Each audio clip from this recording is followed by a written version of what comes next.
Shalom Bapak Ibu Saudara yang ada di rumah maupun di tempat ini. Bersyukur pagi hari ini kalau kita boleh menikmati sukacita anugerah yang daripada Tuhan. Mari kita nikmati setiap anugerah yang Tuhan berikan untuk setiap kita. Kita memuliakan nama Tuhan pagi hari ini. Kita mau terima berkat lawatan yang daripada Tuhan dan kita akan berdoa. Bapak, kami bersyukur buat pagi hari ini Tuhan. Kami tahu Tuhan, saat kami rindu untuk kami boleh melihat dan merasakan hadirat-Mu Tuhan. Engkau hadir di tempat ini Tuhan. Dan setiap roh kami Engkau penuhi dengan sukacita yang baru. Dan biarlah Engkau mengurapi setiap kami Tuhan. Terima kasih Tuhan, dan pagi hari ini kami memuliakan nama-Mu Tuhan melalui pujian dan setiap apa yang kami boleh dengar pada kesempatan pagi hari ini. Kamu terima sukacita itu hanya di dalam nama Tuhan Yesus Kristus. Haleluya. Amin.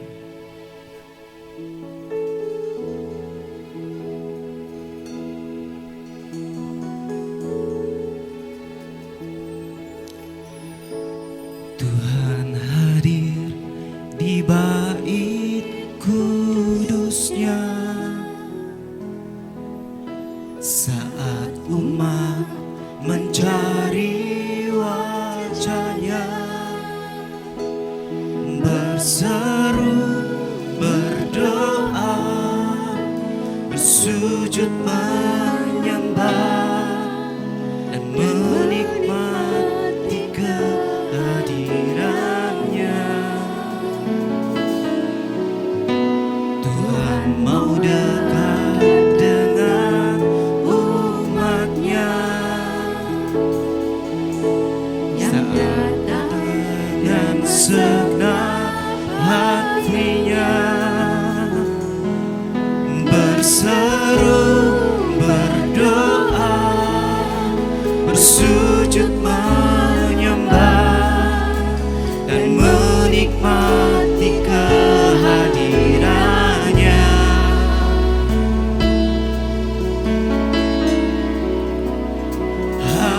Hadirat-Mu memenuhiku, hadirat kudus-Mu penuhi hatiku, dan ku tersungkur menyembah-Mu. Yang ku nampak hanya kemuliaan-Mu.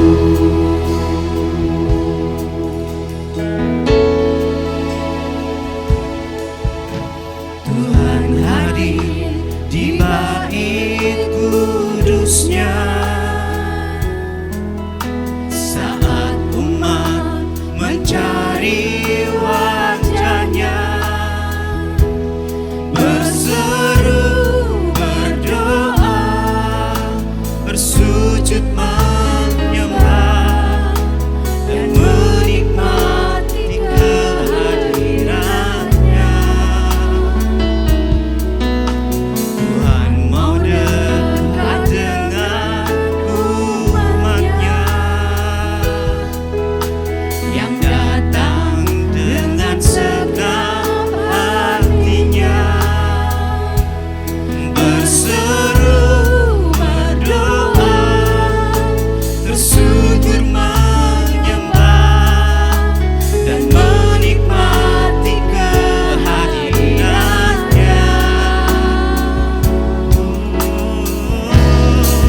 ku nampak hanya kemuliaan-Mu. Sekali lagi katakan, dan ku tersungkur menyembah-Mu, yang ku nampak hanya kemuliaan-Mu.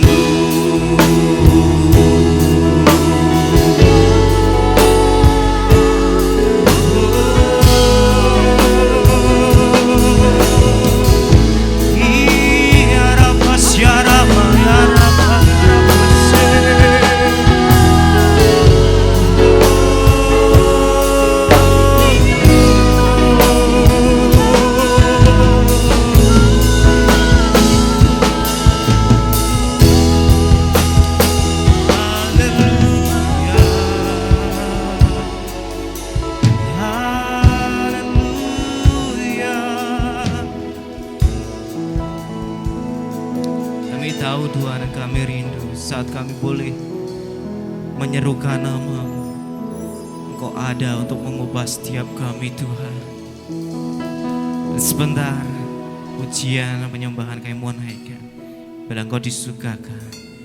Kami serahkan semuanya di dalam nama-Mu Tuhan Yesus. Haleluya, amin. Mari kita boleh menyembah Tuhan. Kita mau menikmati sukacita hadirat Tuhan pagi hari ini. Kita mau nyatakan kebesaran Tuhan, dan satu alasan untuk kita boleh menyembah hanya Tuhan Yesus Kristus. Haleluya.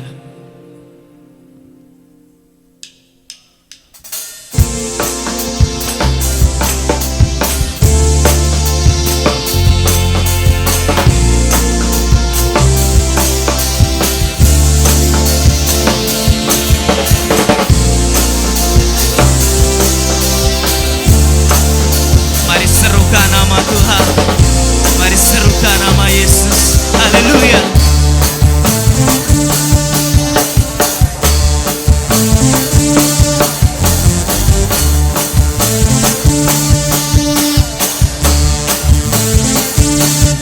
Segenap langkah kami tertuju,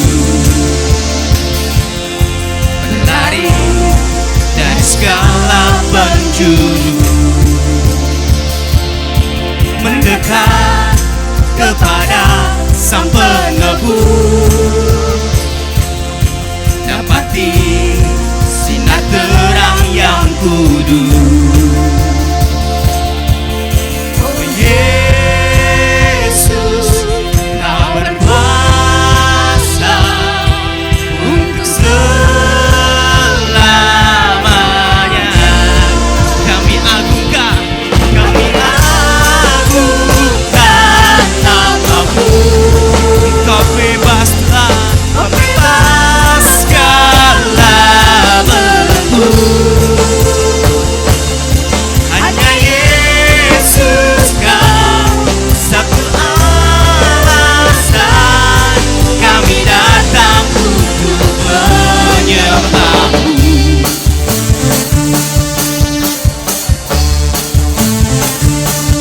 Segala ikatan telah terbuka,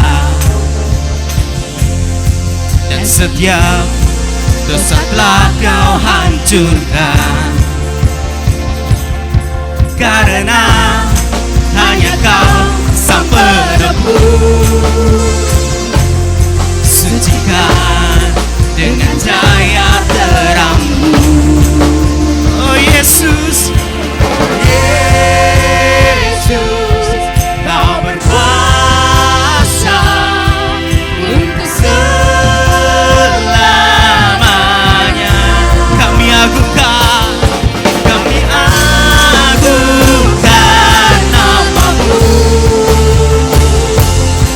pembebas segala belenggu. Hanya Yesus, hanya Yesus Kau satu alasan kami datang untuk menyembah-Mu.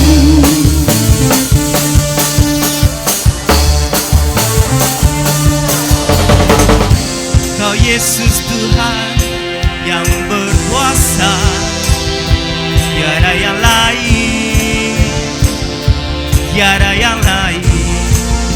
Oh Yesus, Yesus, Kau berkuasa untuk selamanya.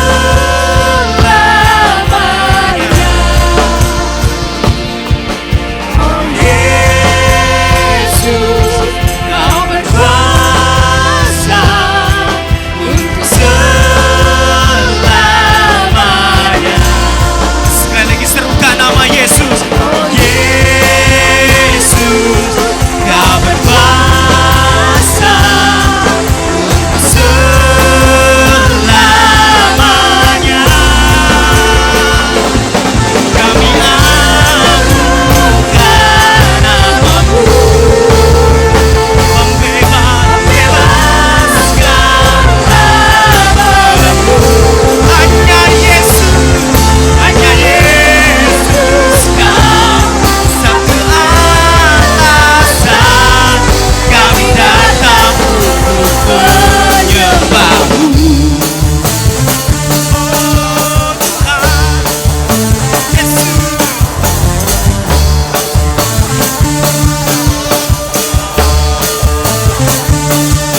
mari serukan nama Tuhan. Haleluya. Yes Tuhan, Engkau yang berkuasa atas hidup kami, dan hidup kami akan kami serahkan hanya dalam nama-Mu Tuhan. Haleluya.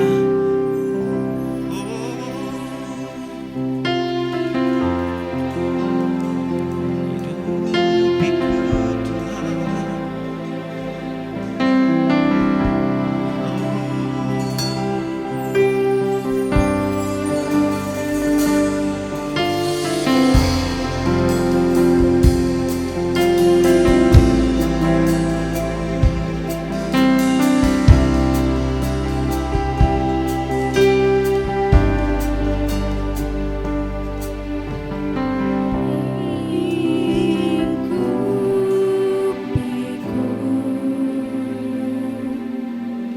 Dengan sayap-Mu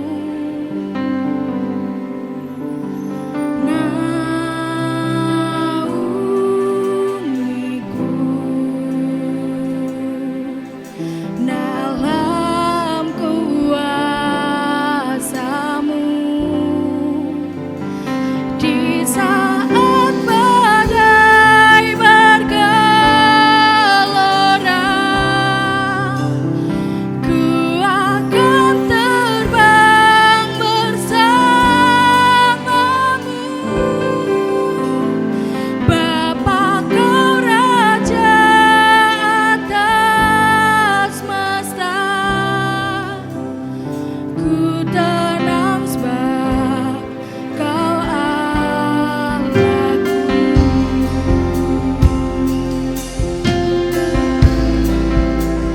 Sebab Kau Allah kami yang hidup, bertata atas hidup kami.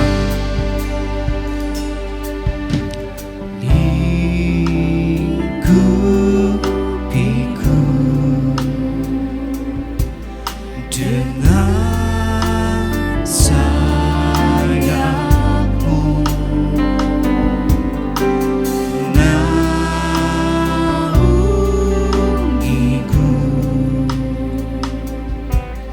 dalam kuasa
tenang sebab Kau Allahku.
Sungguh kami percaya Tuhan,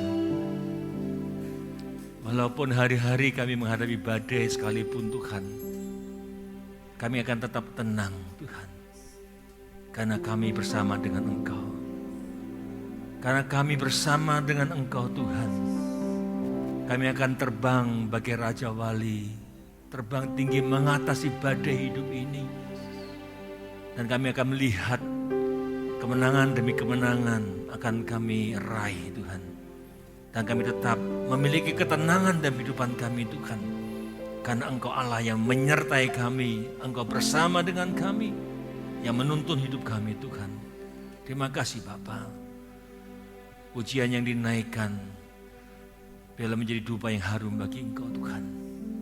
Engkau sebentar kami akan memuji dan kami akan menyembah Engkau. Dan sebentar kami akan mendengarkan kebenaran firman-Mu juga Tuhan. Dan biarlah kebenaran firman-Mu boleh benar-benar mengingatkan kami. Kami boleh tetap tenang walau kami di tengah badai Tuhan.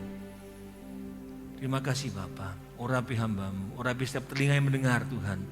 Di dalam nama Tuhan Yesus, kami semua siap dengar firman Tuhan, katakan sama-sama. Amin. Shalom Bapak Ibu Saudara yang ada di tempat ini dan ada yang di mana saja, di rumah atau di manapun saudara berada. Saya percaya kita senantiasa terus ada dalam perlindungan Tuhan. Walaupun badai, walaupun cobaan, tapi tetap kita aman dalam Tuhan. Tema hari ini adalah meraih ketenangan hidup. Ya, semua orang pasti ingin merasakan dan menikmati yang namanya ketenangan hidup. Yes. Pria, wanita, laki-laki, ya, perempuan, tua, muda, besar, kecil, ya, tanpa kecuali semua punya hasrat yang sama, yaitu ingin menikmati hidup di dalam ketenangan. Ya. Tapi kita melihat faktanya hari-hari ini, saudara, yang namanya ketenangan itu sepertinya jauh, ya, dan sangat jauh untuk kita bisa raih. Karena apa? Karena kita melihat di mana-mana ya, ada peperangan, di mana-mana ada bencana alam, di mana-mana ada kerusuhan, di mana-mana ada perampokan, di mana-mana ada pembunuhan. Nah, semua situasi semacam itu menyebabkan banyak orang kehilangan rasa tenang dalam kehidupannya. Ketenangan identik dengan rasa aman, ya, rasa nyaman, damai, tentram, dan menyenangkan. Dan ketika itu ada dalam kehidupan kita dan menyenangkan, kita bisa menjalankan kehidupan tanpa rasa takut dan cemas, saudara. Apalagi di masa pandemi ini, ya, saya tahu dan kita semua tahu banyak orang yang mengalami hidup yang takut, cemas, ya, khawatir, ya, takut ketularan dan sebagainya. Nah, seringkali kita mendengar orang berkata bahwa yang terpenting yaitu ketenangan jiwa dalam menjalani hidup ini. Tapi ya benar, tapi ketenangannya bagaimana? Ya, itu yang kita harus belajar. Teman saya pernah berkata, ya, kalau mau tenang, hati sukacita, damai sejahtera, ya banyaklah piknik, banyak rekreasi, ya, supaya hatimu senang, ya, tenang, jalan-jalan, naik ke gunung, ya, ke pantai, ya. Tapi setelah jalan-jalan, naik gunung, ke pantai dan sebagainya, pulang rumah, badan capek, duitnya habis, hilang sukacita, bahkan stres. Apalagi kalau jalan-jalan dengan utang, aduh, pulang-pulang harus bayar utang dan sebagainya. Ya, karena segala yang dinikmati itu hanya kesenangan semu, kebahagiaan semu. Karena sumber ketenangan itu bukan hanya yang di luar saja, ya, tapi justru itu ada dalam diri kita. Bukan yang di luar, tapi ketenangan bersumber dari dalam, saudara. Belasan tahun saya mencari ketenangan hidup, saudara. Ya, saya ingin mencari yang namanya kebahagiaan, tenang dengan cara yang salah. Saya mengisi kehidupan saya dengan kesenangan duniawi yang sementara, ya, dengan segala macam jenis hal-hal yang membuat saya gembira sesaat, segala macam obat yang terlarang, minuman keras, hampir setiap hari saya nggak lepas dari pengaruh obat, pengaruh minuman. Walau bekerja, ya, secara pekerjaan baik, ya, dalam tanda kutip itu diberkati, ya, nggak kekurangan, bahkan mungkin melimpah, saudara. Ya, tapi saya tidak merasakan yang namanya bahagia. Hanya ketika saya ada dalam pengaruh obat, ya, dan itu akan merasa senang, tentram, sementara. Dan ketika pengaruhnya hilang, ya, saya tidak mendapatkan ketenangan itu, bahkan rasa cemas, rasa takut, khawatir, gelisah, bahkan parno, saudara. Jadi ketenangan jiwa tidak didapati dari apa yang kita lihat. Mungkin di gunung kita berjalan-jalan, di pantai, bahkan di dunia gemerlap sekalipun, semuanya itu sementara. Ya, ketenangan tidak bisa didapatkan dari apa yang kita dapatkan secara lahiriah sebenarnya untuk kita mendapatkan ketenangan jiwa. Firman Tuhan berkata dalam Mazmur 62 ayat 6 sampai 7, dikatakan di situ, hanya pada Allah saja kiranya aku tenang. Sebab daripadanya lah harapanku, hanya dialah gunung batuku dan keselamatanku, kota bentengku, aku tidak akan goyah. Hanya dekat Allah saja aku tenang, ya, lagunya, ya. Jadi kita mau belajar. Firman Tuhan katakan hanya pada Allah, ya, kita akan menemukan ketenangan hidup ini, ya. Hanya dekat Allah. Banyak orang berpikir bahwa hidup tenang hanya akan mereka rasakan ketika mereka memiliki uang yang berlimpah. Mungkin uangnya ratusan juta, bahkan miliar, saudara. Ada deposito di bank yang nggak habis, saudara. Kekayaan yang melimpah. Punya satpam mungkin yang selama 24 jam penuh terjaga rumahnya. Ya, baru mereka mengatakan itu bahagia atau tenang. Bukan, saudara. Fakta membuktikan banyak orang yang hidupnya nggak tenang, justru kebanyakan orang kaya. Orang kaya hidup nggak tenang, selalu was-was dengan hartanya, khawatir dengan perusahaannya. Bahkan banyak orang kaya, saudara, yang terkenal maka mati bunuh diri. Ya, banyak penyanyi-penyanyi terkenal, mereka mati bunuh diri, saudara. Ya, jadi kekayaan belum tentu membawa orang mengalami ketenangan dalam jiwanya. Jika ketenangan atau mungkin kebahagiaan itu dapat dibeli, saudara, dengan uang, wah, orang kaya mungkin tidak bunuh diri, saudara.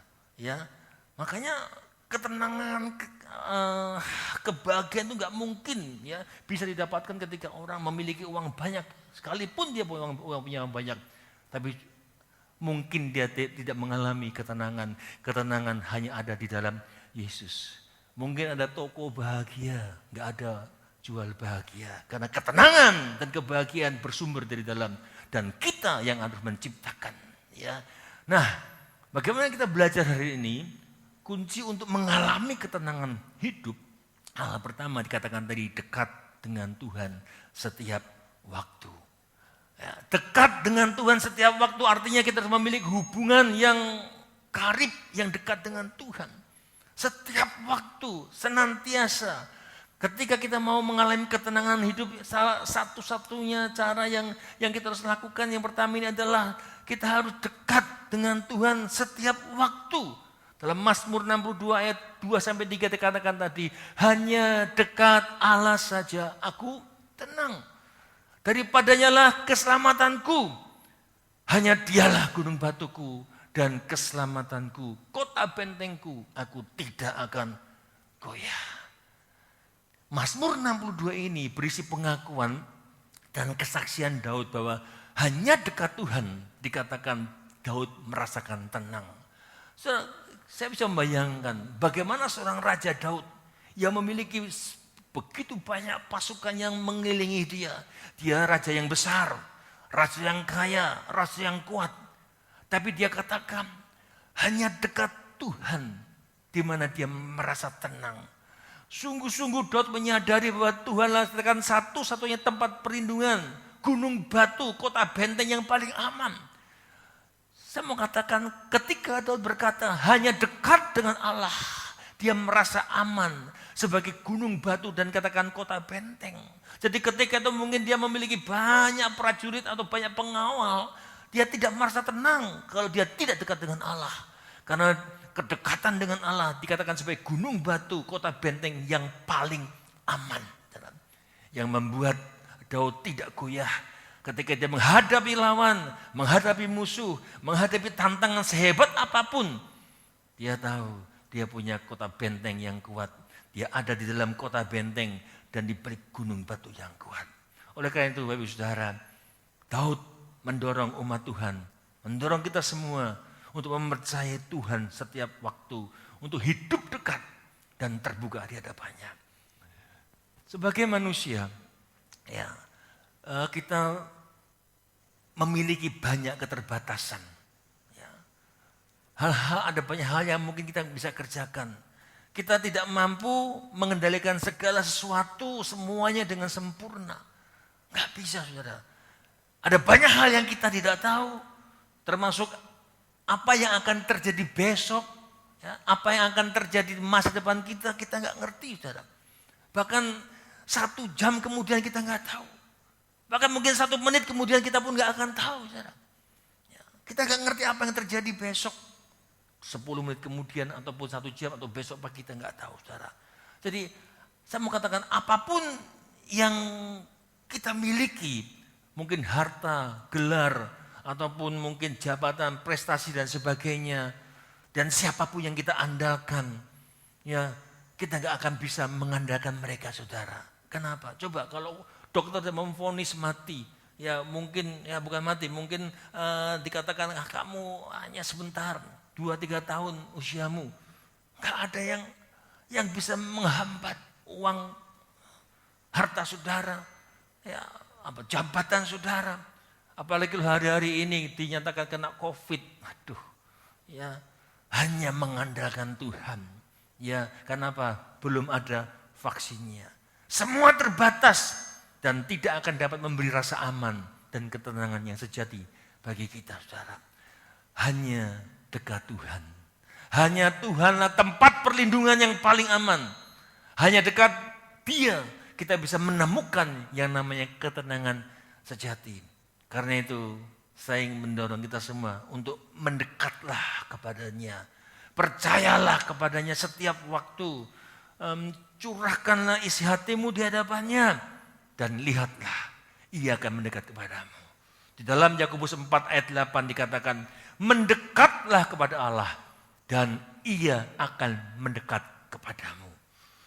Tahirkanlah tanganmu, hai kamu orang-orang berdosa, dan sucikanlah hatimu, hai kamu yang mendua hati. Saudara perhatikan saudara, ya, mendekatlah kepada Allah dan Ia akan mendekat kepadamu. Ya. Jadi saudara, dekatlah dengan Allah setiap waktu. Ini berarti kita nggak boleh meninggalkan jam-jam doa kita. Kita nggak boleh meninggalkan jam-jam ibadah kita. Ya. Setiap waktu, hari-hari ini kita butuh ketenangan kehidupan saudara. Dan saya katakan hanya ketika engkau dekat dengan Tuhan, kita akan mengalami yang ketenangan dalam jiwa kita saudara. Ya, ini Daud katakan saudara, sebagai contoh pribadi, Daud sebagai contoh pribadi yang dekat dengan Tuhan dalam Mazmur pasal 84 ayat 2 dan 11 dikatakan, betapa disenanginya tempat kediaman-Mu, ya Tuhan semesta alam. Daud sangat menyenangi tempat kediaman karena ketika ada di dalam Tuhan, dia merasakan aman. Ayat 11 mengatakan, sebab lebih baik 1 hari di pelantaran-Mu dan daripada 1000 hari di tempat lain. Lebih baik berdiri di ambang pintu rumah Allahku daripada diam di kemah-kemah orang fasik. Daud lebih senang ada di dalam hadirat Tuhan, di dalam rumah Tuhan. Hanya dekat Allah saja aku tenang, daripadanya lah keselamatanku. Saudara, melalui ayat ini, pemazmur Daud menegaskan bahwa orang yang tinggal dekat dengan Tuhan pasti akan mengalami ketenangan dalam kehidupan. Jadi mungkin kita mau belajar hari ini. Saudara mungkin sedang gundah, gelisah. Coba cek, apakah aku ada dalam posisi dekat dengan Tuhan. Ya. Hanya dekat dengan Tuhan. Ya. Kenapa? Karena Yesus Tuhan kita adalah sumber ketenangan sejati. Minggu lalu kita belajar bahwa Dialah sumber pengharapan kita. Masalah boleh datang saudara. Namun kita tetap percaya bahwa Yesus Tuhan yang kita sembah, Dia tidak pernah membiarkan dan meninggalkan kita. Amin. Dia tidak pernah, ya sekalipun Dia tidak pernah meninggalkan kita. Apalagi membiarkan kita. Karena janjinya itu ya dan amin. Ketika Dia berjanji, Dia pasti akan melengkapi janjinya. Dalam Ibrani 13 ayat 5b mengatakan, aku sekali-kali tidak akan membiarkan engkau, dan aku sekali-kali tidak akan meninggalkan engkau. Hal yang pertama ini saudara, bagaimana kita bisa meraih yang namanya ketenangan dalam kehidupan ini, yaitu kita harus dekat dengan Tuhan. Coba mari cek setiap pribadi saudara di rumah, di tempat ini. Apakah aku dekat dengan Tuhan setiap waktu? Saudara, itu yang membuat kita tenang. Hari-hari ini mungkin banyak orang yang cemas, mungkin saudara juga cemas. Tapi ketika engkau dekat dengan Tuhan, maka saya pastikan engkau akan mengalami yang namanya damai sejahtera.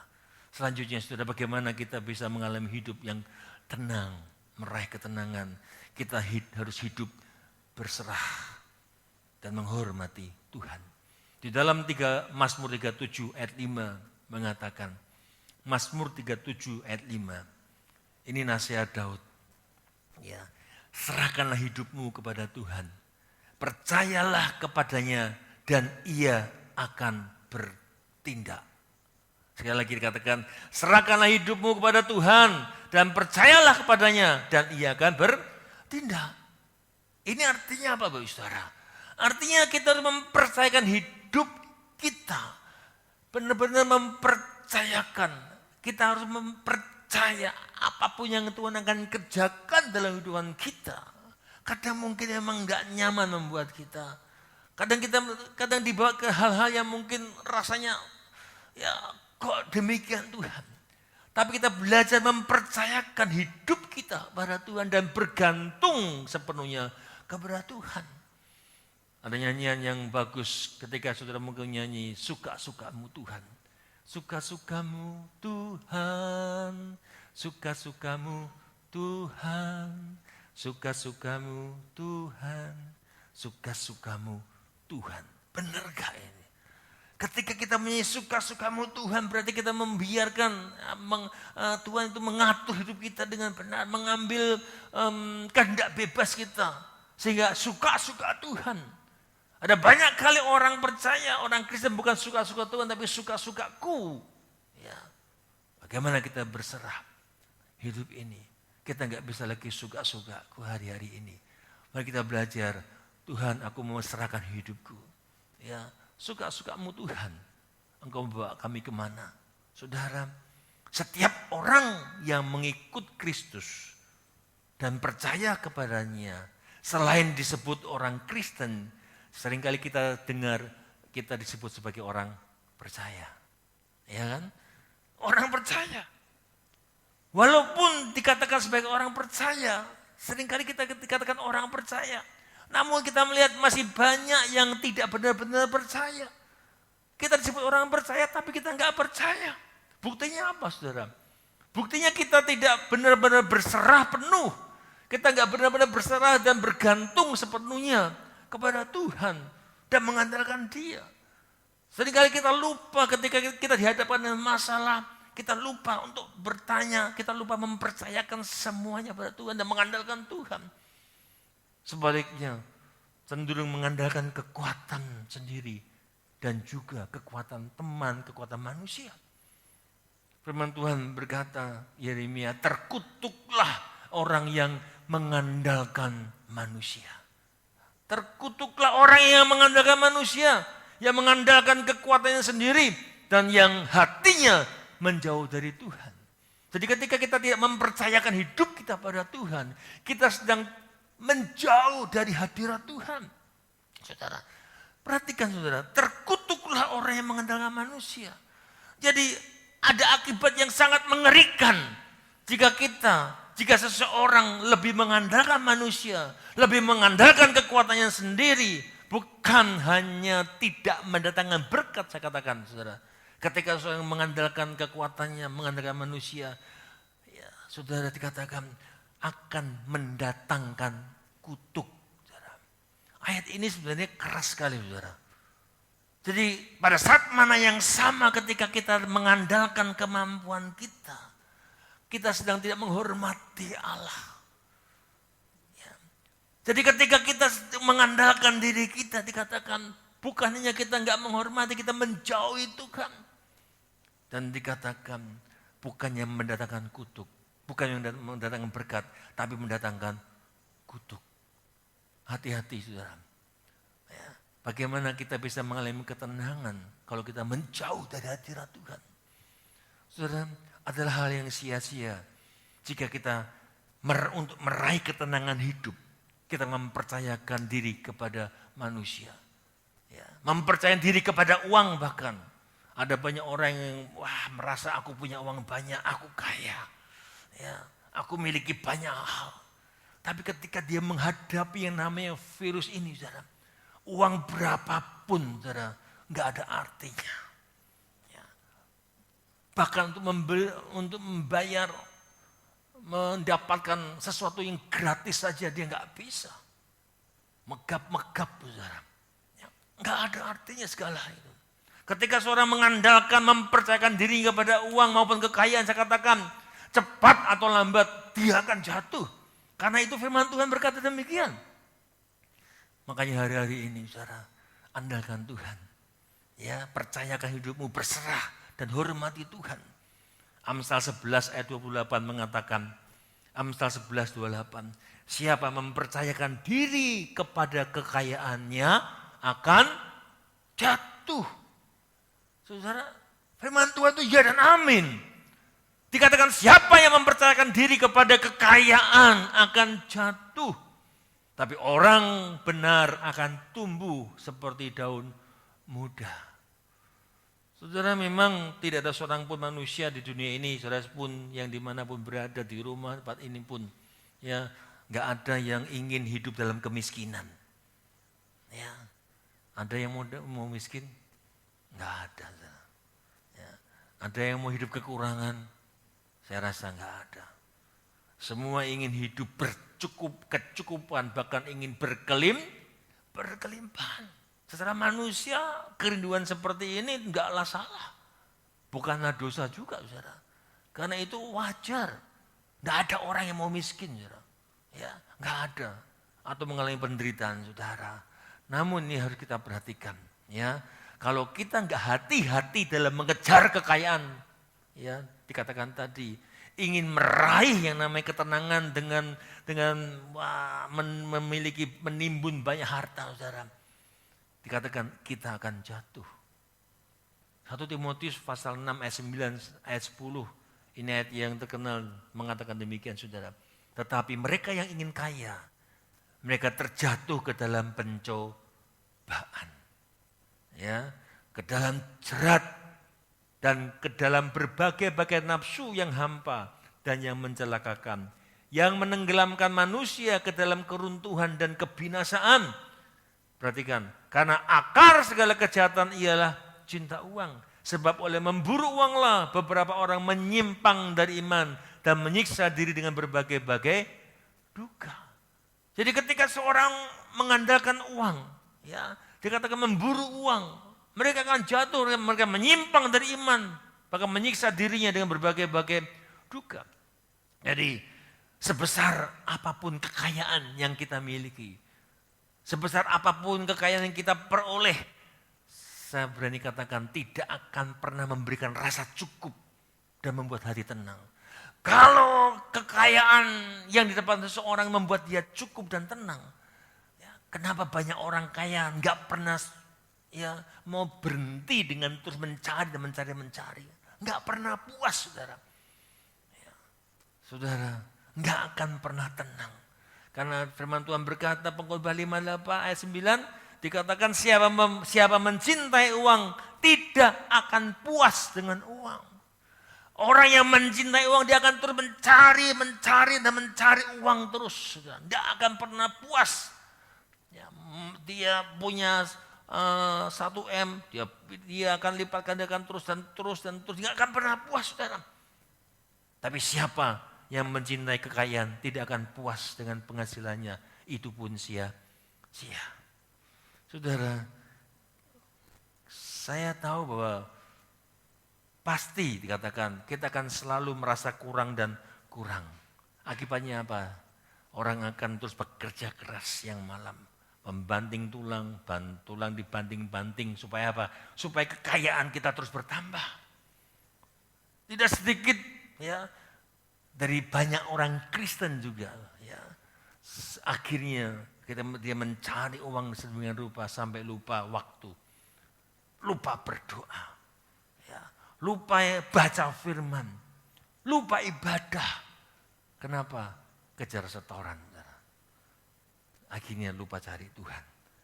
Padahal saya sering katakan Tuhan sudah memberikan suatu janji. Ada dalil yang Tuhan sudah berikan. Yaitu apa, saudara? Matius 6 ayat 33. Saudara pegang ini janji Tuhan. Matius 6 ayat 33 ini dalil yang Bapak berikan. Ya, dan itu dikatakan oleh Yesus sendiri. Bahwa dikatakan, tetapi carilah dahulu kerajaan Allah dan kebenarannya, maka semuanya akan ditambahkan kepadamu. 2 minggu lalu saya sudah terangkan tentang ini juga, saudara. Ini dalil yang Tuhan berikan sebagai janji. Sebagai orang percaya, saya mau katakan, yuk milikilah keberanian untuk mempercayakan hidup kita sepenuhnya kepada Tuhan. Lebih mengutamakan mengejar Tuhan, mencari Tuhan sebagai sumber kehidupan. Dikatakan tadi, carilah dahulu kerajaan Allah dan hiduplah dalam kebenaran. Berani terus mengejar, cari Tuhan sebagai sumber kehidupan. Inilah yang disebut namanya mengandalkan Tuhan. Mempercayakan diri kepada Tuhan, saudara. Jadi saya mau katakan, mengandalkan Tuhan itu harus disertai dengan iman. Jadi mengandalkan Tuhan harus disertai dengan iman dan perbuatan. Apa perbuatannya? Yaitu penyerahan diri. Kalau saudara mengandalkan Tuhan, tapi nggak mau menyerahkan diri saudara dengan perbuatan yang mengandalkan Tuhan, saudara, itu bukan mengandalkan Tuhan. Iman adalah percaya bahwa Tuhan itu sanggup melakukan. Dan mengandalkan Tuhan berarti suatu komitmen untuk melakukan apa yang saudara percayai. Ya, itu namanya mengandalkan Tuhan. Ya. Jadi saya ulangi, iman adalah percaya bahwa Tuhan itu sanggup melakukan segala apapun yang Dia janjikan. Dan mengandalkan Tuhan berarti komitmen untuk melakukan apa yang saudara percayai. Apa yang saudara percaya dalam Tuhan? Saudara, kalau engkau mempercayakan dirimu dan mengandalkan Tuhan, saya katakan ada dampak yang luar biasa ketika kita mengandalkan Tuhan dan menaruh harapan kepadanya. Yang saya berani katakan sesuai dengan firman Tuhan, kita akan diberkati berlimpah dan tidak akan pernah kekurangan dan hidup saudara akan tenang. Ketika saudara berlimpah, saudara, kita nggak akan pernah khawatir. Firman Tuhan berkata dalam Yeremia 17 ayat 7, diberkatilah orang yang mengandalkan Tuhan, yang menaruh harapannya pada Tuhan. Orang yang mengandalkan Tuhan, yang menaruh harapannya pada Tuhan, dikatakan ia akan seperti pohon yang ditanam di tepi air, yang merambatkan akar-akarnya ke tepi padang air, dan yang tidak mengalami datangnya panas terik, yang daunnya tetap hijau, yang tidak khawatir dalam tahun kering, dan yang tidak berhenti menghasilkan buah. Luar biasa, saudara. Yang tidak berhenti menghasilkan buah. Berarti apa? Hidupnya mengalami kelimpahan. Berbanding dengan orang yang mengandalkan manusia terkutuk, saudara. Jadi pilihan saudara.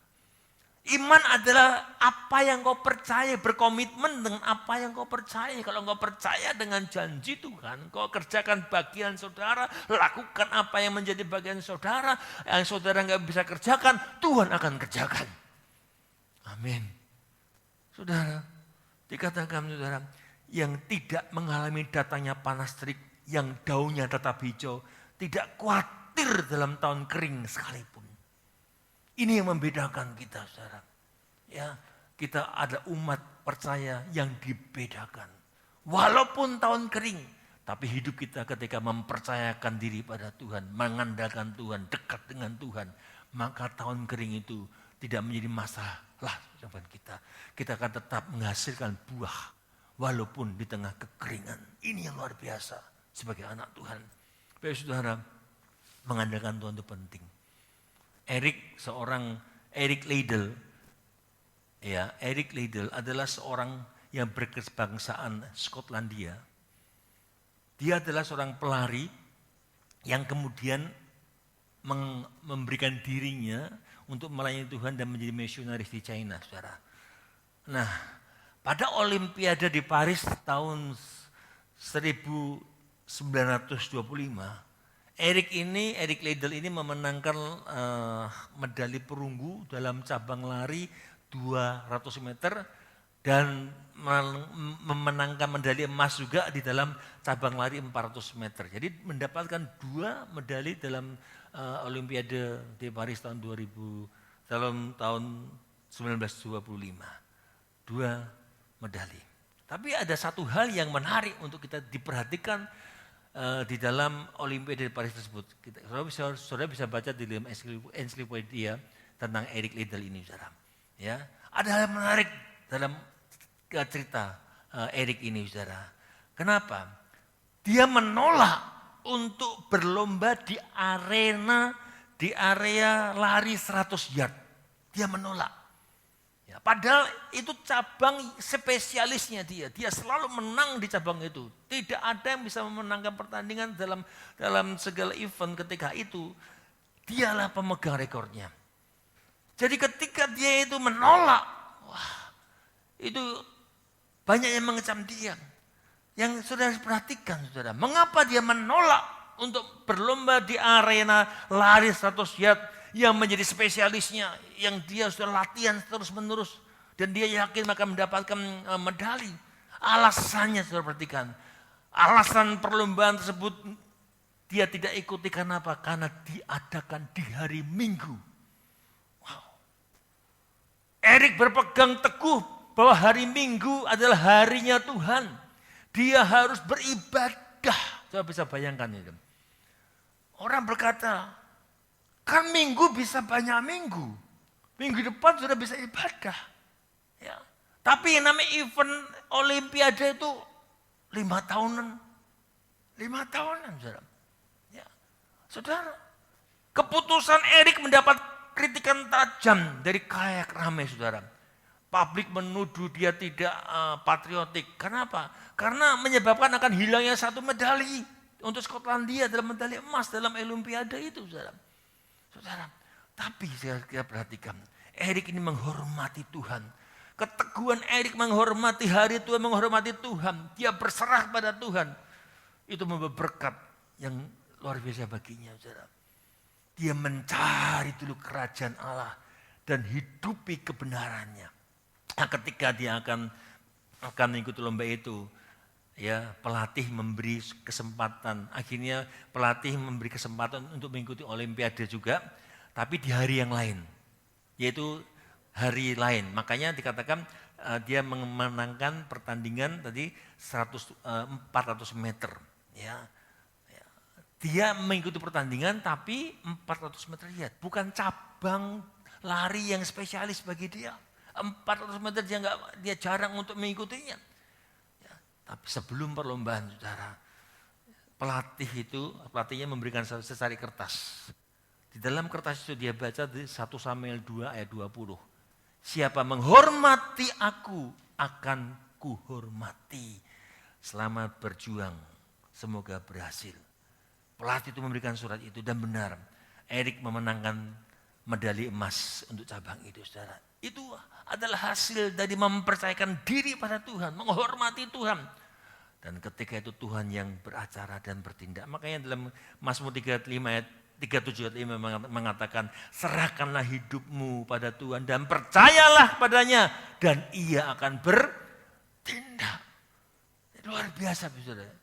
Saudara, menghormati Tuhan intinya adalah menempatkan Tuhan sebagai yang layak menerima yang terbaik itu, saudara.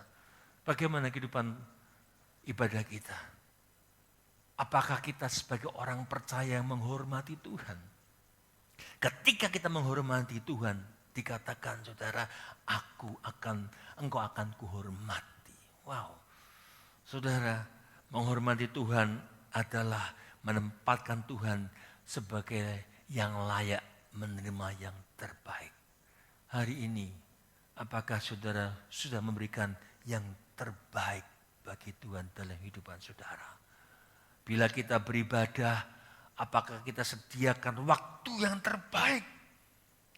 Hari-hari ini ya ada banyak teman-teman yang nggak bisa ibadah secara offline dan harus mengikuti online. Apakah saudara benar-benar mengikuti ibadah dengan sungguh? Saudara, perhatikan. Beri yang terbaik walaupun saudara ada di rumah untuk melihat, mendengarkan khotbah online ini. Sudah memberikan hatimu kepada Tuhan. Karena dimanapun kau berada, Yesus hadir. Dan ketika dia hadir, maka dia akan mengerjakan banyak perkara dalam kehidupan saudara. Amin, saudara. Jadi bila kita berkata-kata juga, katakan sesuatu yang memuliakan Tuhan. Ya. Beri yang terbaik. Ketika engkau mau bertindak, lakukan sesuatu yang membuat Tuhan dikenal. Tindakan saudara membuat saudara, Tuhan itu dihormati orang. Lewat hidup kita itu orang hormat karena ada Yesus. Lewat hidupan kita Tuhan dihormati, saudara. Jangan sampai ya Tuhan dicela oleh kehidupan kita, saudara. Bila kita bekerja, kita kerjakan sama seperti untuk Tuhan. Beri yang terbaik. Kerjakan apapun yang saudara kerjakan, dipercayakan sama seperti untuk Tuhan. Perhatikan, jikalau itu kita lakukan, maka kita akan melihat kuasa Tuhan bekerja secara sempurna dalam kehidupan kita. Hidupmu akan tenang dan engkau akan mengalami hidup yang penuh dengan damai sejahtera.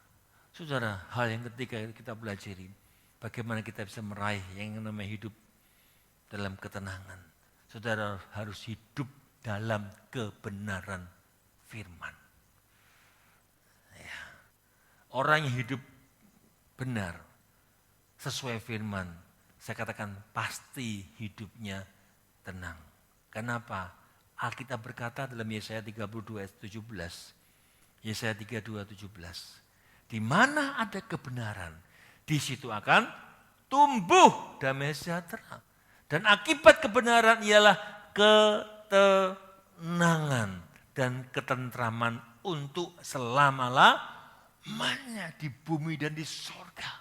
Saudara perhatikan saudara, kita akan mengalami ketenangan ya, karena ketika kita hidup dalam kebenaran. Ya. Ketika kita ini ingin mendapatkan hidup tenang, firman Tuhan katakan berusahalah untuk hidup benar. Sesuai dengan kebenaran firman Tuhan. Pilihan-pilihan kita ini coba kita memilih hal yang benar. Dalam kehidupan kita setiap hari kita dihadapkan dengan pilihan. Saudara bangun pagi sampai sore ini pun dihadapkan dengan pilihan. Tadi ya mungkin mau ibadah ya aras-arasan. Ya, semalam ngantuk tidurnya pagi. Saudara bisa memilih saudara. Mau ibadah atau tidak. Pilihan tangan saudara. Mari saya katakan kita harus berusaha dalam segala perkara. Mari kita belajar hidupi kebenaran. Hiduplah sesuai dengan kebenaran firman Tuhan. Pilihan-pilihanmu jelas. Makanya ketika engkau jarang baca firman. Firman Tuhan itu jalan. Kalau engkau sering baca firman Tuhan. Hikmat Tuhanlah yang akan muncul dalam pikiran saudara.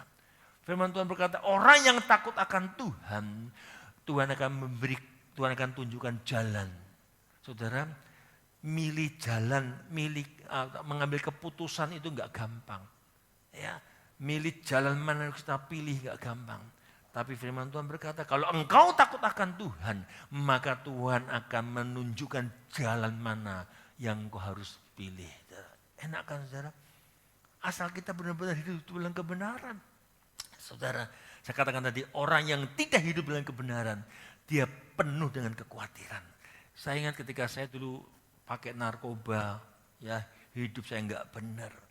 Yang ya walaupun saya punya banyak teman, ya, tapi ketika parno begitu saudara, ya ditakut-takuti orang, ya di rumah, ketika di rumah kita duduk-duduk di malam habis keluar terus siang di teras. Ada polisi lewat kanan kiri, ini khawatir, wah ini gerbek saya ini. Ya kan? Kenapa? Karena saya salah. Ya, ketika saudara saya salah, pasti ada yang namanya tuduhan. Enggak tenang hidupmu. Coba seorang pria yang selingkuh gitu saudara. Ya, pulang rumah, mata istri sudah lihat, wah kikonangan nih. Ya, padahal enggak tahu sebenarnya saudara. Tapi karena dia merasa salah, ya dia enggak tenang saudara. Hidupnya enggak tenang. Makanya ketika kita hidup dalam kebenaran, kita akan katakan ketika kita hidup dalam kebenaran, kita akan mengalami ketenangan, ketentraman. Saudara, saya mengatakan gini saudara, orang yang hidup tidak tenang, orang yang kacau, orang yang sedang khawatir, cemas, panik, itu paling disukai oleh iblis saudara. Wow, iblis suka kepada orang yang gak tenang hidupnya. Orang yang selalu cemas, khawatir, ya, bimbang, kacau. Kenapa saudara? Kita akan lihat. Karena orang yang enggak tenang hidupnya, pasti dia akan mengalami kesulitan untuk berdoa. Orang yang enggak tenang tidak bisa berdoa, saudara. Dia enggak fokus kepada Tuhan. Ya. Ketika ada masalah, fokusnya pada masalah. Orang yang enggak tenang hidupnya ketika punya masalah, dia akan ada persoalan enggak tahu bagaimana dia harus menghadapinya. Padahal firman Tuhan berkata 1 Korintus 10:13, ketika kita menghadapi pencobaan, menghadapi masalah, dikatakan pencobaan-pencobaan yang kamu alami itu pencobaan biasa. Ya. Yang tidak melebihi kekuatan manusia. Sebab Allah setia dan karena itu ia tidak akan membiarkan kamu dicobai melampaui kekuatanmu. Pada waktu kamu dicobai, ia akan memberikan kepadamu jalan keluar sehingga kamu dapat menanggungnya. Jadi orang yang tidak tenang, saudara, dia nggak akan fokus. Padahal firman Tuhan menjanjikan bahwa setiap masalah, setiap pencobaan itu satu paket dengan jalan keluar. Satu paket. Ya kan saudara? Allah itu setia, tidak membiarkan kamu dicobai melebihi kemampuanmu. Ketika kita dicobai, dia juga memberikan jalan keluar. Sehingga kita cakap menanggungnya. Ini luar biasa saudara. Itulah sebabnya Rasul Petrus memberikan nasihat. Saya katakan tadi di muka. Orang yang tidak tenang, nggak bisa berdoa. Dalam 1 Petrus 4 ayat 7b mengatakan, karena itu kuasailah dirimu dan jadilah tenang supaya kamu dapat berdoa. Orang yang jiwanya enggak tentram. Enggak usah tentram, enggak tentram lah. Jadi ketika kita sedang menghadapi masalah yang menekan, ya mungkin ya sangat membuat tekanan yang berat. Kadang untuk berdoa saja sudah susah. Apalagi hidupnya enggak benar. Enggak tenang hidupnya. Ya saudara, enggak bisa berdoa. Kita bisa menguasai diri kita. Dan tenang. Supaya kita bisa berdoa. Doa yang lahir dari ketenangan jiwa. Ya, kita bisa merasakan hadirat Tuhan. Mengapa banyak orang, mungkin sebagai orang Kristen, saudara mungkin di rumah atau mungkin tempat ini, sudah nggak bisa lagi berdoa dan bisa merasakan hadirat Tuhan, hadir dalam doa-doa saudara. Ketika saudara berdoa seperti menghantam tembok, rasanya kok berat berdoa. Rasanya kita nggak bisa menikmati hadirat Tuhan. Coba renungkan, mengapa doa-doa saudara mungkin tidak lagi bisa merasakan hadirat Tuhan. Dulu waktu ketika awal-awal mungkin ketika berdoa sudah masih bisa nangis. Sekarang berdoa tidak bisa nangis. Ya. Mungkin kasih berambang itu perlu nangis. Dulu kalau nyanyi saja bisa nangis. Ketika duduk diam bisa menangis. Saudara, coba renungkan. Mungkin ada persoalan yang belum beres dengan Tuhan. Mungkin sudah punya masalah dengan sesama saudara. Ada persoalan. Saudara, saya katakan harus selesai dengan Tuhan. Ya, selesaikan dengan Tuhan. Kalau mau berdoa, coba berikan waktu untuk saudara meneduhkan diri saudara. Bereskan hatimu dengan Tuhan. Bersihkan hidupmu. Jika ada dosa, selesaikan. Minta ampun dengan Tuhan. Dan berjanji enggak melakukan lagi. Selesaikan semua yang menghambat Anda dekat dengan Tuhan. Segala sesuatu yang menghambat engkau dekat dengan Tuhan, selesaikan. Segala sesuatu yang menjauhkan dirimu dengan Tuhan, bereskan. Ya, ingat, Tuhan itu bukan Allah yang mau dinomorduakan. Dia harus benar-benar menjadi nomor satu dalam kehidupan kita, saudara. Ya, menjadi nomor satu. Ya.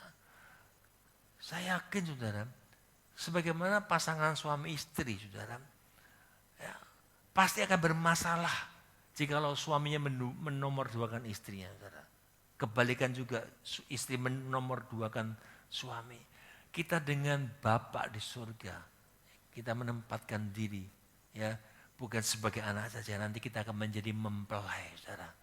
Ya, bagaimana saudara bisa bayangkan jika hubungan suami istri di rumah, ya nggak beres, ya, ada persoalan, masalah nggak dibereskan. Kalau itu tetap dipertahankan, saya pastikan saudara akan menjadi bom waktu. Hubungan tidak akan harmonis, tapi ketika masalah dalam rumah tangga, saudara bereskan. Ya, saya yakin saudara hidup nikah saudara akan mesra, semakin intim dan hatinya tenang. Tidak ada ketenangan di dalam rumah tangga ketika suami istri ya tidak memiliki keterbukaan. Ada persoalan dan masalah yang enggak dibereskan. Saya katakan bereskan. Ya, ketika ada dosa selesaikan. Yang menghambat kita itu jauh dari Tuhan. Yang menghambat kita itu untuk dekat dengan Tuhan, yaitu dosa. Di dalam Yesaya 59 ayat 1-3, saudara, dosa membuat kita jauh dengan Tuhan. Yesaya 59 ayat 1 sampai 3 dikatakan, sesungguhnya tangan Tuhan tidak kurang panjang untuk menyelamatkan. Dan pendengarannya tidak kurang tajam untuk mendengar. Tetapi yang merupakan pemisah antara kamu dan Allahmu ialah segala kejahatanmu. Dan yang membuat dia menyembunyikan diri terhadap kamu sehingga ia tidak mendengar ialah segala dosamu. Sebab tanganmu cemar oleh darah, jarimu oleh kejahatan, mulutmu mengucapkan dusta, lidahmu menyebut-nyebut kecurangan. Saudara, ini hal-hal yang membuat kita jauh dari Tuhan. Dikatakan tangan Tuhan tidak kurang panjang untuk menyelamatkan. Dan pendengarannya tidak kurang tajam untuk mendengar ketika engkau berdoa. Doamu nggak sampai menembus mungkin. Ya. Kenapa? Ada dosa yang menghalangi. Ya. Sehingga berkat Tuhan itu terhalangi oleh dosa. Tapi ketika dosa itu dibereskan, maka kita sedang membuat tangga. Ketika kita berdoa, turun naik, malaikat Tuhan naik turun di dalam kehidupan kita. Mengambil persoalan kita dan menurunkan berkat dalam kehidupan saudara. Ketika saudara membereskan masalahmu, ya dosa saudara dikatakan Tuhan akan mencurahkan berkat. Makanya ayat yang ketiga tadi dikatakan, ini yang seringkali belum bisa beres dengan tuntas. Dikatakan apa? Tanganmu cemar oleh darah, jarimu kejahatan, mulutmu mengucapkan dusta. Saya sering tekankan ini hal penting saudara. Ya, karena ini yang seringkali tanpa kita sadari menghambat tangan Tuhan bekerja dalam kehidupan saudara. Apakah Bapak Ibu Saudara enggak pernah bohong? Ya mungkin bisa bohong, tapi jangan hidup di dalam kebohongan. Terus bertobat dan ya terus berjuang ya memperkatakan perkataan yang benar. Mengapa sih banyak orang ya mudah sekali berbohong? Ya, karena belum benar-benar menghidupi yang namanya percaya tadi. Ya, saudara, mari kita belajar. Ketika kita hidup dekat dengan Tuhan, saya yakin saudara, ketika engkau semakin intim dengan Tuhan, maka Roh Kudus itu akan mengingatkan kita. Roh Kudus akan berbicara bagi kita. Coba renungkan hari-hari ini. Apakah Roh Kudus sering berbicara dalam kehidupan saudara? Ketika engkau berdoa, apakah Roh Kudus sedang berbicara pada saudara? Ketika kau intim dengan Tuhan, saya katakan Roh Kudus akan mengingatkan akan janji-janjinya kepada kita. Sehingga di dalam keadaan apapun, situasi apapun, nyanyian tadi katakan di dalam badai persoalan apapun, kita akan terbang tinggi bagai Raja Wali, mengatasi badai. Situasi apapun yang terjadi, maka kita akan diajak untuk belajar menantikan Tuhan. Karena kita percaya Tuhan akan menolong kita. Dalam menanti-nantikan kita akan memberikan kekuatan ya bagai Raja Wali terbang tinggi mengatasi badai. Dengan demikian kita akan selalu hidup dalam ketenangan. Dan percaya Tuhan tidak pernah ingkar dengan janji. Dia akan datang dengan pertolongan. Dia tidak pernah terlambat dan dia tidak pernah tergesa-gesa. Kita belajar menanti waktu Tuhan. 3 hal ini kita belajar hari ini saudara. Bagaimana kita meraih yang namanya ketenangan di dalam kehidupan ini. Kita harus dekat dengan Tuhan setiap waktu. Belajar hari ini, apapun yang sedang saudara alami, justru saudara akan semakin mendekatkan diri dengan Tuhan. Jangan semakin menjauh dari Tuhan. Ya, hiduplah berserah dan hormati Tuhan. Saudara ingat Erik tadi saudara, dia menghormati Allah. Ya, walaupun dia harus bertanding dan dia tahu ketika dia bertanding secara pengalaman dia akan menang. Tapi dia berani tinggalkan karena dia tahu itu harinya Tuhan. Orang berkata mungkin hari Minggu kan banyak. Ya, jalan-jalan tuh kan enggak, apalagi ini gratis. Wah, tapi itu hari Minggu. Ya.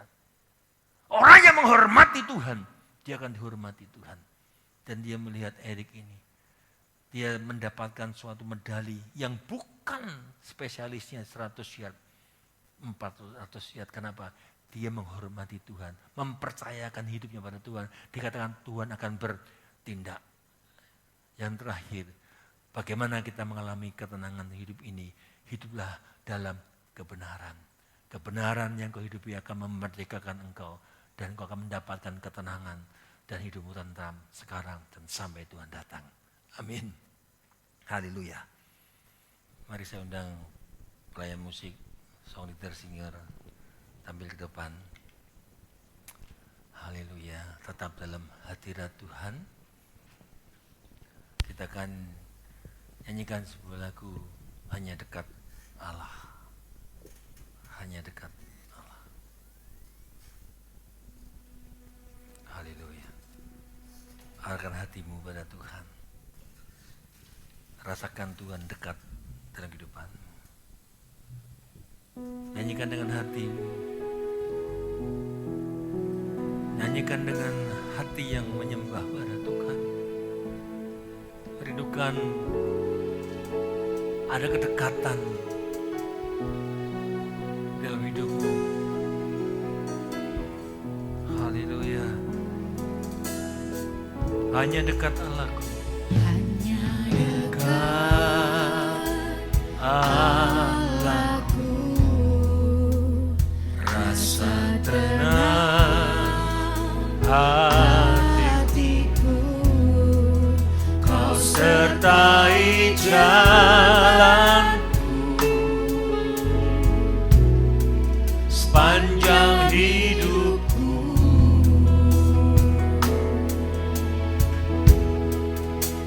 Hanya dekat Allahmu ada kekuatan baru, karena perlindunganku, keselamatanku. Ku ingin selalu bersekutu denganmu, menikmati hadiratmu. Biarlah rohmu tinggal dalam hidupku, sungguh indah bersamamu selamanya. Hanya dekat Allahku. Hanya dekat, rasa tenang hatiku, kau sertai jalanku sepanjang hidupku.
Mungkin ada Bapak Saudara yang hari-hari ini merasa kering.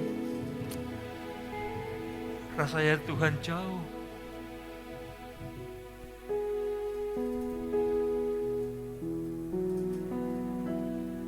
Mungkin saudara mulai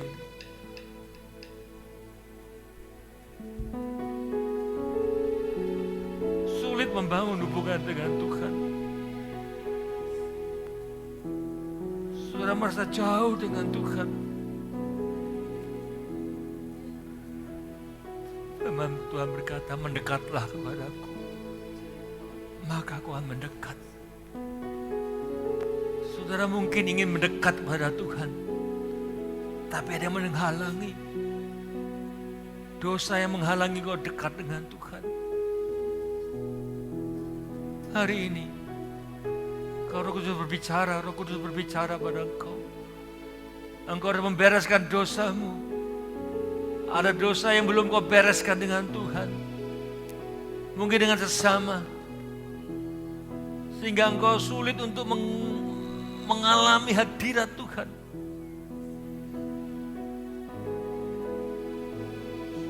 Saudara sulit dekat dengan Tuhan.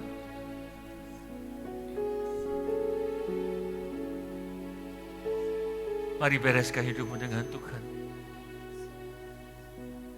Minta ampun dengan Tuhan. Teduhkan hatimu. Katakan, Tuhan, aku rindu hadirat-Mu, Tuhan. Tangan Tuhan tidak kurang panjang untuk menolong Engkau. Telinganya tidak kurang mendengar Engkau. Tapi firman Tuhan berkata, dosa yang menghalangi. Hari ini kalau engkau rindu, Tuhan hadir dalam doa-doa saudara. Mari, bereskan hidupmu dengan Tuhan. Mulai percayakan hidupmu dengan Tuhan. Dekatlah dengan Tuhan setiap saat. Percayakan hidupmu pada Tuhan. Andalkan Tuhan. Dan hidupi kebenaran itu. Maka aku akan melihat tanda-tanda mukjizat akan menyertai hidupmu. Mungkin hari-hari ini kau sedang menghadapi persoalan. Mungkin sedang menghadapi badai hidup. Apapun yang sudah hadapi hari ini. Masalah keuangan, masalah rumah tangga, masalah suami, istri, anak, apapun. Semuanya bisa terselesaikan ketika kau bawa datang di bawah kaki Tuhan. Tuhannya berkata, datanglah pada engkau yang letih lesu dan berbeban berat. Datang, mendekat kepada aku. Maka aku akan memberikan kelegaan pada engkau. Hari ini Tuhan menanti engkau kembali, mendekat. Artinya Tuhan rindu untuk kau bertobat sungguh-sungguh. Tuhan hadir di mana engkau berada. Dan Dia ada di hadapanmu. Dia ada di hadapanmu. Dia ada di hadapanmu. Dan Dia siap untuk menanti dan merangkul engkau. Apapun masalahmu, sampaikan pada Tuhan. Dia tidak pernah terlambat menolong engkau. Tuhan, Kau serahkan segala persoalan hidup anak-anak-Mu Tuhan, apapun masalah itu. Engkau yang masih belum selesai dengan Tuhan, minta ampun dengan Tuhan. Apapun persoalanmu, engkau bereskan. Ketika engkau sakit hati, engkau harus mengampuni. Lepaskan pengampunan. Dan engkau akan melihat Tuhan akan bertindak luar biasa atas hidupmu. Apa yang gak pernah kau pikirkan itu Tuhan sediakan. Apa yang masih tersimpan dalam hatimu Tuhan tahu dan Tuhan akan nyatakan atas hidupmu. Pada orang mengasihi engkau. Dan hari ini tangan Tuhan terkadang atas hidup saudara. Terima kasih Bapa. Dan biarlah Tuhan memberkati engkau. kasih yang daripada Tuhan melingkupi engkau. Biarlah damai sejahtera yang daripada Allah Bapa, cinta kasih daripada Tuhan kita Yesus Kristus, serta persekutuan yang intim dengan Roh Kudus menyertai kehidupan kami semua, membawa hidup kami mengalami kemenangan demi kemenangan, naik dan terus naik, karena Tuhan memberkati engkau, Tuhan melindungi engkau, Tuhan menyinari engkau dengan wajahnya dan memberikan engkau kasih karunia. Tuhan menghadapkan wajahnya kepadamu dan memberikan engkau damai sejahtera. Mulai pagi ini sampai Maranatha, Tuhan datang menjemput kami semua. Diberkati Tuhan, sama-sama kita katakan amin. Haleluya. Ku hidup karena percaya Kau yang berjanji setia, pengharapanku selalu ada di dalam-Mu. Ku tidak akan menyerah meski dalam kesesakan, seluruh hidupku dalam genggaman-Mu.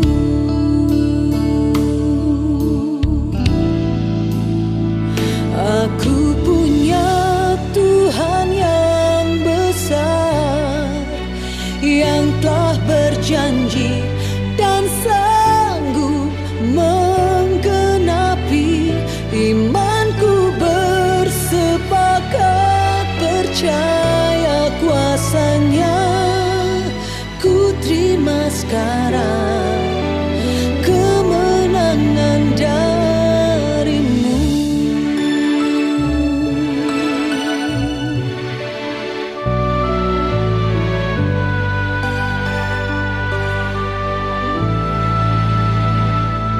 Ku tidak akan menyerah meski dalam